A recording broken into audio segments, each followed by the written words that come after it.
shirkadda isgaadhsiinta casriga ee Somtel ayaa madal ballaaran ku daafurtay adeegga ugu sarreeya internetka ee 5G kaasoo noqonaya markii koowaad ee laga daafuro dhulka Soomaalida. Adeegga 5G oo ka shaqeeya wadamo kooban oo ka mid ah dunida ayaa shirkadda Somtel macaamiisheeda u keentay adeegga ugu xawaaraha sarreeya internetka oo la jaanqaadaya sanadka cusub ee 2024. Madasha lagu shaacinayay 5G ayaa waxaa ka soo qayb galay wasiiro, maamulka Dahabshiil Group, ganacsato, aqoon-yahano, dhalinyaro iyo marti sharaf kale. waxaana ugu horreynba ka warbixiyey habka uu shaqayn doono iyo faa'iidada laga helayo adeegga 5G madaxa ganacsiga ee shirkadda Somtel mudane Cabdirashiid Cumar Maxamed. waxaan noo farxada maanta oo aanu halkan u taagannahay inaanu sidii caadada ahayd aanu maanta daahfurayno adeegga 5G oo runtii noqon doona adeeg wax badan ka tara ganacsatada. Somtel mar walba waxay ahayd hormoodka teknolojiyadda iyo curinta innovationka xagga teknolojiyadda.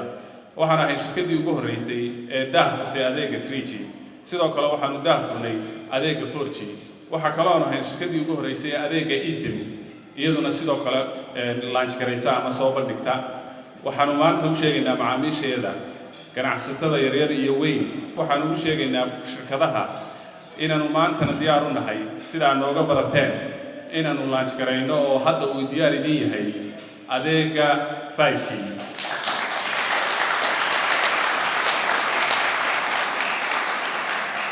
farxad weyn ayay noo tahay inaanu shirkadaha iyo dhammaan ganacsiyada oo dhan ka caawino iyagoo teknolojiyadda isticmaalaya sida ay u kori lahaayeen dhaqaalahooda iyo businesskooda, sidoo kalena ay kor ugu qaadi lahaayeen efficiency-ga iyagoo teknolojiyadda isticmaalaya. shirkadda Somtel 3 sano u dambeeyay ama aan idhaahdo 5 sano u dambeeyay kombaniyada iyo shirkadaha waddanka maalgashaday iyo shirkadaha waddanka ka shaqeeya waxay u sahasheen iyagoo ka faa'iideysanaya teknolojiyadda inaanu businessyadooda iyo horumarino anagoo isticmaalana teknolojiyadda. wasiir ku-xigeenka wasaaradda waxbarashada, wasiirka warfaafinta iyo wasiirka wasaaradda isgaadhsiinta iyo teknolojiyadda oo madasha ka hadlay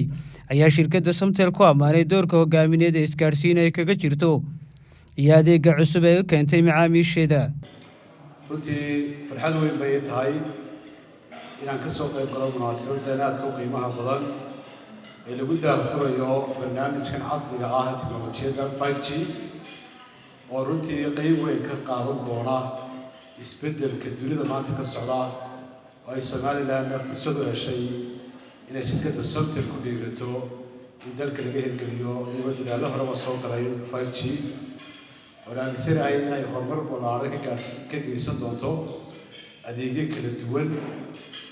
oo sektorkeena horumarka qayb ka qaadan doona. waxaa sharaf weyn u tahay in fursad weyn haddana u tahay bahdii waxbarashada oo aaminsanahay in isbeddelka aqoonta maanta socda ama digital literacy-ga dunidu maanta ay marayso inay Somaliland hore loogu faa'iiday tallaabooyin wanaagsan oo ay shirkadaha isgaadhsiintu waliba Somtel hormood ka ahayd ay siisay adeegga waxbarashada dalka oo ay tusaale wanaagsan u tahay xilligii lagu jiray COVID-19 inay ardayda reer Somaliland ay heleen teknolojiyadda ka faa'iideysanaya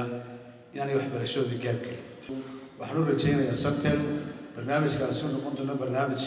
wax weyn ka qaata waxbarashada. wasaarad ahaana diyaar waxaanu ka faa'iideysano aad iyo aad u mahadsantahay. waxaa dhaba 5G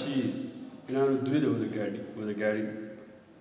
oo duni badan oo casriya oo lacag haysata oo dowlado waaweyn inaanu gaadhin oo kuwa inala jaaraya iyo kuwa inaga fogba ay ka mid yihiin. markaa qiimo weyn bay inoo leedahay innaga dal ahaan jamhuuriyadda Somaliland in ay isgaadhsiinta halkaa ka gaadhno. shirkadda soo bandhigtay ee Somtelna waxay u tahay qiimo iyo sharaf. waxaa isgaadhsiintan iyo maalgelinta kale badan ee ay sameeyaanba waa waxyaabo aada u muhiim ah oo dalku u baahan yahay, waa waxyaabaha dhaqaalaha dalka lagu eego. waxaan aad u bogaadinayaa shirkadda Somtel oo ah hormoodka teknolojiyadda oo maanta daahfuraysa 5G. waxaan mar walba soo dhaweynaynaa dhiirigelinaynaa isgaadhsiinta iyo teknolojiyadda la daahfurayo maanta ay shirkaddani daahfurayso.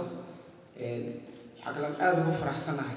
inaynu dalalka geeska Afrika amba adduunka inteeda badan kaga horeyno tiknoolajiyada oo maanta nahay dalalkii ugu horeeyay ee sanadka cusub ee 2024ka la kowsanaya adeegan casriga ah ee 5G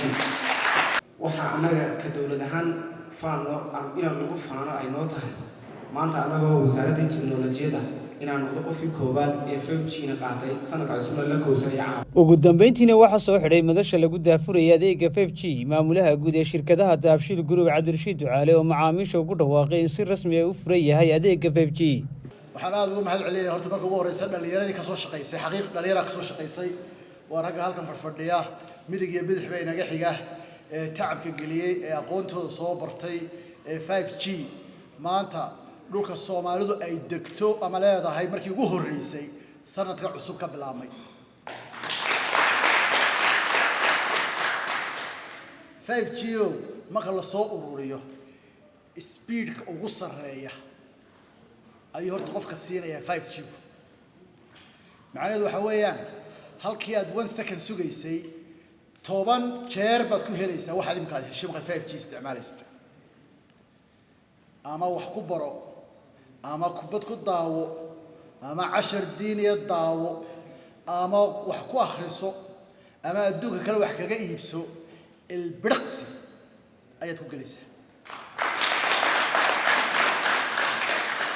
marka hadaan somteelnahay waa ku faraxsannahay inaanu hirgelinay gobol walba waanu gaarsiinaynaa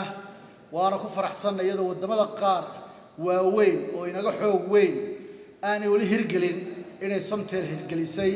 oo dhalinyaro Soomaaliyeed oo wax bartay ay hirgeliyeen maaha ajnabi ma hirgelin